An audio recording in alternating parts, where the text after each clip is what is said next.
Very good morning from Shimultala. Train 2 নম্বর প্ল্যাটফর্মে আমাদের নামালো, আর আমরা তারামঠে যাব। সেখানে হচ্ছে 1 নম্বর প্ল্যাটফর্মে যেতে হবে। তো ফুট ওভার ব্রিজ ক্রস করে আমরা এখন যাচ্ছি 1 নম্বর প্ল্যাটফর্মের দিকে। এইটা হচ্ছে 1 নম্বর প্ল্যাটফর্মের ওয়ে। মানুষের কোলাহল খুব কম, তো লোকজনের সংখ্যাও খুব কম, আর ওয়েদারটা দারুণ। শীতকালে এখানে না এলে বুঝতে পারবে না কতটা সুন্দর ওয়েদার। আগের ভিডিওতে হাওড়া থেকে মোকামা এক্সপ্রেস ধরে পৌঁছে গিয়েছিলাম শিমুলতলায়। ভিডিওটি দেখতে ওপরের লিঙ্কে যেতে পারেন, এছাড়াও ডেসক্রিপশন বক্সে ভিডিওর লিঙ্ক পেয়ে যাবেন। পৌঁছে গেছি শিমুলতলার তারাবটে। মঠে ঢোকার মুখে এই সুন্দর একটা সিঁড়ি আছে।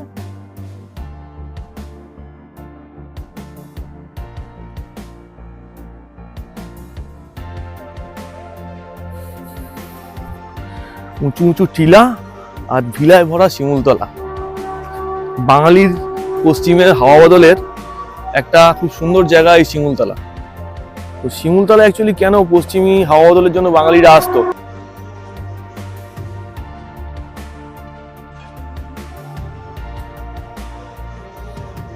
Good morning.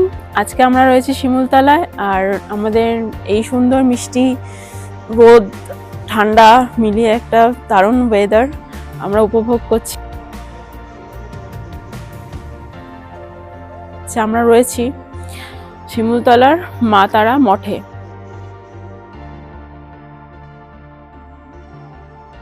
বাইরে যতটা ঠান্ডা, রুমের ভেতরটা ততটাই গরম। আর বলছে এরপরে ঠান্ডা আরো বাড়বে, কারণ সবে আজকে ডিসেম্বরের মাঝামাঝি।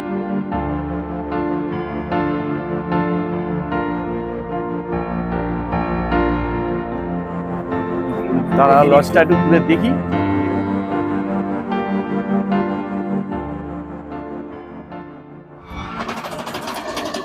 গেট টানলাম, শনিবারের বারবেলাতে যেরকম আওয়াজ হয় সেরকম একটা আওয়াজ চলে এলো। বিউটিফুল। চলো ওপরটা উঠে দেখি আমরা একটু। 9:30 বাজে, তো আমরা ঢুকেছি 8টা নাগাদ। এন্ট্রান্সটা বাড়ির এন্ট্রান্স। এদিকে একটা মন্দির আছে, মঠ টাইপের আছে, একটু দেখে নি। এখানে শিউলি গাছও আছে, খুব সুন্দর ফুল ফুটে আছে, খুব সুন্দর।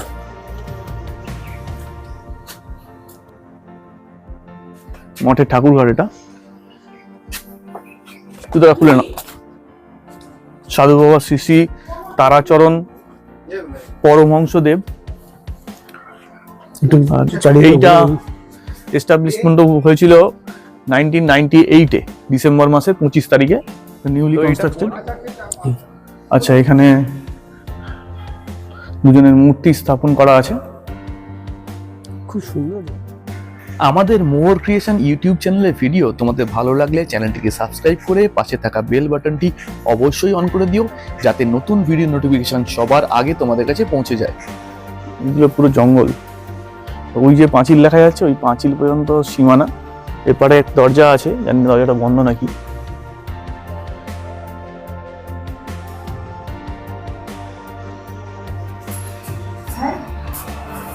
আশ্রমের অফিস রুম। চলো আমরা একটু আশ্রমটা ঘুরে দেখি। এদিকে দুটো রুম আছে, দুদিকে। এদিকেও মনে হচ্ছে রুম আছে। এই হচ্ছে আশ্রম। এটা 2 নম্বর রুম, এটা 5 নম্বর রুম। তো সব মিলিয়ে 5টা রুম আছে। अच्छा, यहाँ पर खाना এটা রান্নাঘর বলছে। এগুলো রুম নাম্বার 2, 3, আর এটা বলছে রান্নাঘর। উৎসবের সময় এখানেই রান্না হয়। উনুন, এটা চুলা। খুব কম দেখতে পাওয়া যায় কৃষ্ণ তুলসী গাছ। খুব ভালো হয়েছে, অনেক বড় হয়েছে। আচ্ছা, এইখান দিয়ে ছাদে ওঠা যায়। ঠিক আছে, কাড়াই সিঁড়ি, কিন্তু সাবধানে, ধরে ধরে উঠবি।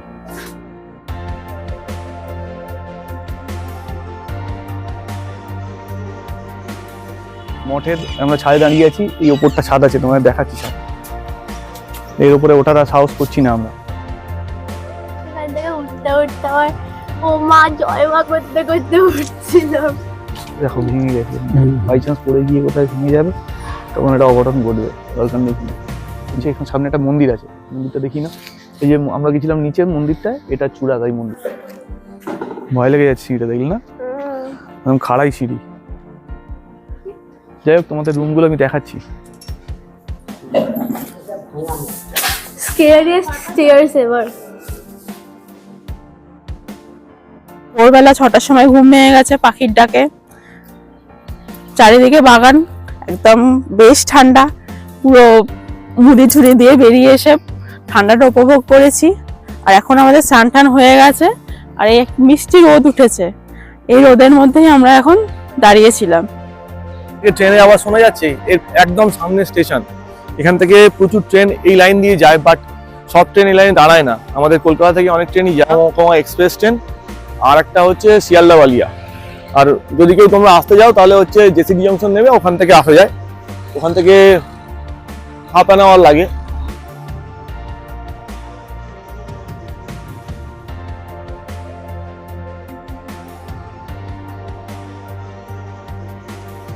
শিমুলতলায় আমাদের বেড়াতে আসার প্ল্যানটা অনেক দিনেরই। শিমুলতলা এলে বেশ কিছুদিন থাকলেই ভালো। এখানে সময় খুব ধীর গতিতে কাটে, অলস জায়গা। এখানে একদম নিরিবিলি, চুপচাপ, রাত্রিবেলাটা শুনশান হয়ে যায়।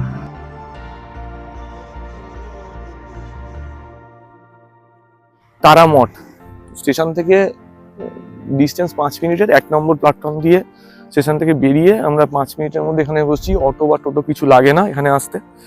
আর এর আশেপাশেও বেশ কিছু মানে এরকম ভিলা আছে।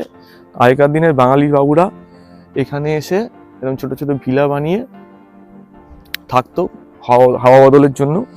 তো পার্টিকুলার এই জায়গাটাকেই কেন অ্যাকচুয়ালি বাঙালিরা সিলেক্ট করেছিল হাওয়া বদলের জন্য, শোনা যায় নাকি ব্রিটিশ আমলে এক ভদ্রলোক এখানে একটা কন্ট্রাক্ট পায়, তার যতদূর সম্ভব রেলওয়ে ট্র্যাক বানানোর, মানে লাইন পাতার কন্ট্রাক্ট পায়। তো ওনার স্ত্রী নেই, খুব অসুস্থ ছিল, কলকাতার দিকে কোথাও একটা থাকতো। তো তারপরে এখানে ওনারা চলে আসে। আসার পরে শুনেছি আমি ওনার ওয়াইফ নাকি মানে খুব তাড়াতাড়ি এইখানকার আবহাওয়াতে এসে সুস্থ হয়ে গেছিল। তার পরবর্তীকালে অনেকেই এসে নাকি এখানে থাকতে আরম্ভ করে আস্তে আস্তে। তো এখানে প্রায় বলছে 350 মতো এরকম ধরনের নাকি ছোট ছোট ভিলা আছে, এবং ছোট ভিলাগুলো ছোট হলেও এর এরিয়া কিন্তু অনেকটা, প্রায় 4-5 বিঘা জায়গা নিয়ে একটা এরিয়া। আর এইসব এরিয়াতে ম্যাক্সিমাম গাছ হচ্ছে এরকম সেগুন গাছ আছে, দেখতে পাচ্ছি।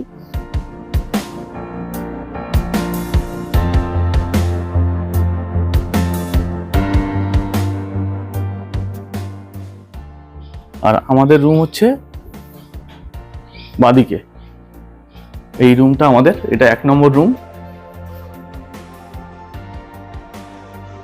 এন্ট্রান্স প্রথমেই ঢুকিয়ে দেখাই যে এই দিকে আছে সিঙ্গেল একটা বেড আছে, আর এখানে অনেকগুলো জানালা আছে, তবে সেই জানালায় পর্দা নেই। আর এই দিকে আছে বেশ বড় একটা বেড। 6 জন না হলেও 5 জন তো শুধু অনায়াসে পারবেই। এগুলো সব আগে দরজা ছিল। আর লাইট এখানে একটাই আছে, পাখার কোনো ব্যবস্থা আপাতত দেখতে পাচ্ছি না। এখানে একটা ছোট্ট মিরর আছে, আর এইটা হচ্ছে টেবিল। এখানে 3টে কাঠের চেয়ার আছে, আর এখানে একটা এরকম একটা আলনা আছে। চেয়ারগুলো বেশ স্পেশাল কিন্তু। আর স্পেশাল হচ্ছে এই ঘরটার এটা পুরোটা কড়িবর্গার ছাদ। আর এইখানে আগেকার দিনে বিছানাপত্র তুলে রাখা হতো। এখানে মশারি দেখতে পাচ্ছি একটা তোলা আছে, আর পুরোটা কাঠের, 4টে এরকম চারদিকে রড দিয়ে এটা ঝোলানো, জামা কাপড় ঝোলানোর জায়গা। সেটা অবস্থা খুব একটা ভালো না, বালিশ আছে পরপর। আর এইদিকে একটা ওয়াল ক্যাবিনেট আছে, যেখানে কিনা বেশ কিছু বাসন আছে। এই বাসনগুলোর কনসেপ্ট হচ্ছে এখানে নাকি রান্না করে খাওয়ার ব্যবস্থা আছে, তবে প্রেসার কুকারও দেওয়া আছে। তবে এখানে অনেকদিন থাকলে রান্না করে খাওয়াটা বেশ ভালো। আর এর আশেপাশেই ডেকোরেটরসের দোকান আছে, সেখান থেকে ওভেন আর গ্যাস ভাড়া পাওয়া যায়। বাথরুমে কেউ গেছে নাকি? বাথরুমটা একটু দেখিয়ে আনি। এটা একটা হেরিটেজ দরজা বাথরুমের। এ হচ্ছে বেশ বড় একটা বাথরুম, একটা বেসিন আছে, কোমোড, ওয়েস্টার্ন টয়লেট, আর এখানে একটা দেখতে পাচ্ছি আমি পাতকুয়ার মতো আছে, এখান থেকেই জল নিতে হয়, এটা একটা অসুবিধার জিনিস। গিজার ফিজারের কোনো ব্যবস্থা নেই। আর এখানে একটা জামা কাপড় ঝোলানোর র্যাক আছে। এই হচ্ছে বাথরুম, এটা হেরিটেজ বাথরুম। যাই হোক, বুকিং ইনফরমেশনটা ডিটেলস আমি দিয়ে দেবো। বুক করাটা খুব একটা টাফ ব্যাপার না, সোজা। আর স্টেশন থেকে প্রায় 5 মিনিটের দূরত্ব, আমরা 5 মিনিট পায়ে হেঁটে চলে এসেছি।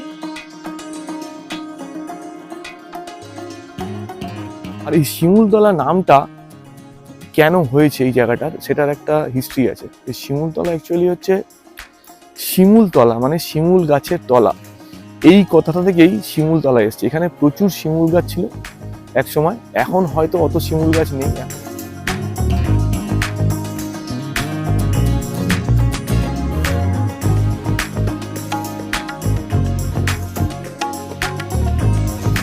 এখানে যা হোটেলের অবস্থা, তাতে খাওয়া দাওয়ার প্রবলেম প্রচুর, রান্না বান্না করে খাওয়াটাই ভালো।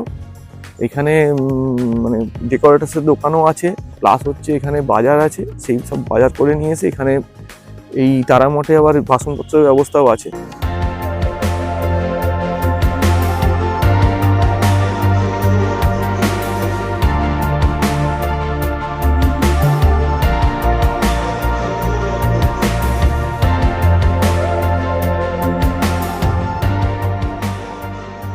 এখানে কিভাবে বুকিং করা যায় সেই ইনফরমেশনটা দিয়ে দিই। এখানে কলকাতা থেকেই একমাত্র বুকিং আছে, করা যায়। এখানে এসে ডাইরেক্ট বুকিং পাওয়া যায় না। তো কলকাতার যে ভদ্রলোকের সঙ্গে আমি কথা বলেছি, তো আশিসবাবুর নাম্বার হচ্ছে 9674149964। রুম রেন্ট একদিনের জন্য 600 টাকা লেগেছে। তো উনি একটা রিসিটও পাঠিয়ে দেবেন। উনি তারপরে বললেন যে অনলাইনে ব্যাংক অ্যাকাউন্টে টাকা পাঠাতে হবে। তো উনি ব্যাংক অ্যাকাউন্ট ডিটেলস প্রোভাইড করলেন। তারামঠের ব্যাংক অ্যাকাউন্টে 600 টাকা পেমেন্ট করলাম একদিনের জন্য। আমরা 5 জন মিলে এখানে এসেছি। 10-15 মিনিট পরে একটা রিসিট দিলেন হোয়াটসঅ্যাপে, আর উনি এখানে ফোনও করে দিলেন। তো আমরা কালকে বুকিং করেছি একদম আপকামিং। বললাম যে 1 নম্বর রুমটা লাগবে, কারণ 1 নম্বর রুমেই একমাত্র যা জানি আমি যে অ্যাটাচ টয়লেট আছে।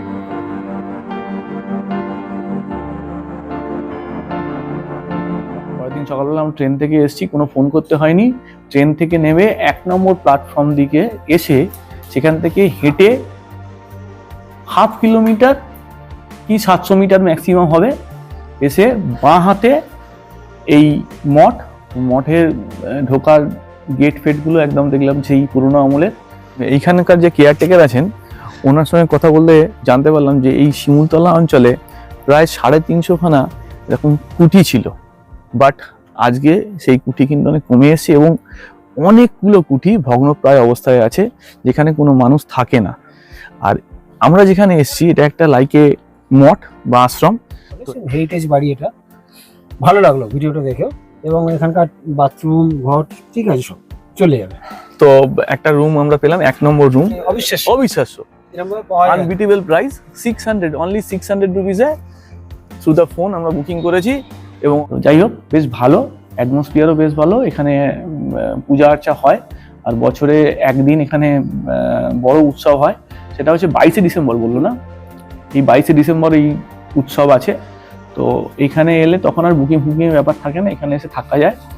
আর ওই একদিনের জন্য প্রায় বেশ কিছু মানুষ এখানে ভিজিটে আসেন, এবং এখানে একটা বড়সড় প্রোগ্রাম হয়, খাওয়া দাওয়া হয়। তোমরা কেউ যদি আসতে চাও এই তারামঠে, তাহলে ওনাকে ফোন করে ইনফরমেশন নিয়ে আসতে পারো। আশা করি এখানকার যে অ্যাটমসফিয়ার বেশ ভালো লাগে। এখানে যখন তখন কারেন্ট চলে যাচ্ছে, এবং কারেন্ট গেলে বেশ অনেকক্ষণ পরেই কারেন্ট আসছে। যাই হোক, আমাদের সঙ্গে 2-3 বার ঘটেছে। প্রচণ্ড ঠান্ডা, একটা করে পারলে কম্বল নিয়ে আসবে। আর কি, এখান থেকে কম্বল টম্বল দেয় সবই। আসুন তাহলে এবার জেনে নেওয়া যাক শিমুলতলায় এসে আপনি কি কি দেখবেন। অল্প দূরত্বে আছে নলডাঙ্গা রাজবাড়ি ও লাট্টু পাহাড়। এখন চলে এসেছি লাট্টু পাহাড়ের মাথায়, আর এই লাট্টু পাহাড় থেকে দেখা যাচ্ছে ছোট্ট ওই বাড়িটা, এটা হচ্ছে নলডাঙ্গা রাজবাড়ি। পায়ে হেঁটে দেখে নেবেন বেশ কিছু কুটি বাড়ি, জঙ্গল ও ছোট বড় টিলা। 10-15 কিলোমিটার দূরত্বে আছে ধারাড়া ওয়াটারফলস ও হলদিঘাটি জঙ্গল, যেখানে যেতে আপনাকে অটো বুক করতে হবে। এছাড়াও এখানে এলে আপনি দেওঘর, মধুপুর ও গিরিডিও ঘুরতে পারবেন। আগামী ভিডিওতে আমরা ঘুরে দেখব শিমুলতলার এই সমস্ত জায়গা। বিহারের মিনি সিমলা শিমুলতলা বেড়ানোর ভিডিও দেখতে মোহর ক্রিয়েশন ইউটিউব চ্যানেলকে সাবস্ক্রাইব করে রাখতে পারেন। আর খুব কারেন্ট চাই এখানে, কালকে প্রায় 2-3 বার কারেন্ট অফ হয়েছে রাতের বেলা, সন্ধ্যাবেলা। আর এদিকটা কারেন্ট অফ হওয়া মানে পুরো অন্ধকার, কিছু নেই। টর্চ নিয়ে আসতে হবে, সাথে মোমবাতি রাখতে হবে, না হলে অন্ধকারের মধ্যে সময় কাটাতে হবে। এখানকার বিহেভিয়ার খুব ভালো। সকালবেলা আমরা ঢুকেছিলাম কালকে 8টার সময়, এখন প্রায় 10টার মতো বাজে। আমাদের কিছু বলেনি এখনো পর্যন্ত। রুম ছাড়ার কথা, আমরা একদিনের জন্যই রুম বুকিং করেছিলাম। আমার তো কালকে রাত্রিবেলা ভুলভাল খাওয়াতে অ্যাসিডিটি হয়ে গেছে, তো এখনও আছি। স্নান ফান করে এবার বেরোবো। শিমুলতলা তারামঠের ভিডিও তোমাদের কেমন লাগলো কমেন্টের মাধ্যমে জানিও। মঠ বুকিং সংক্রান্ত কোনো ইনফরমেশন লাগলে কমেন্ট করতে পারো, উত্তর দেওয়ার চেষ্টা করব। আজকের ভিডিওটা আমরা এখানেই শেষ করলাম। দেখা হচ্ছে পরবর্তী একটা নতুন ভিডিওতে। সবাই ভালো থাকবেন, সুস্থ থাকবেন।